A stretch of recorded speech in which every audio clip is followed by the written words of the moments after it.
Zarting tiap to mayan chan re chulva Trong tu ring anumi Panoi choi le thei chuan Tu ta ka siam tu thuan Alung lai lua tu hi lalpan min chon Ka chan chul apal silo Ka nung chul bulini Lalpai ta gani Malam hun khit thiam lo Thir thui thei lo ta chu Anh nghe mình ngoan Từng căng sẽ phát silo Ka tung hun le ma hun po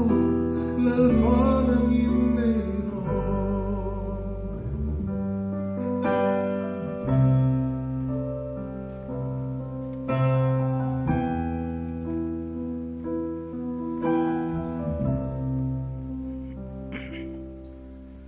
Vang lai aralanga hayang kalataram Zaman suayana phong qua gần này rumpon Kabuay bui chinh isuan Min tereng tot kasya Hey ani Nun turuk sa tuan day tu Kanung trabulini Lalpai ta gani Malam hun khit thiam lo Thir thui thei lo ta chu Anh nghe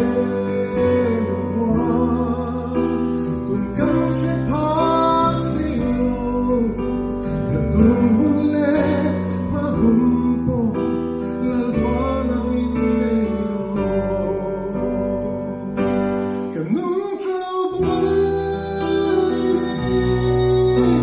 Lalpai ta gani Malam hun khit thiam lo Thir thui thei lo ta chu Anh nghe mình ngoan Tuần căng sẽ phát silo Ka tung hun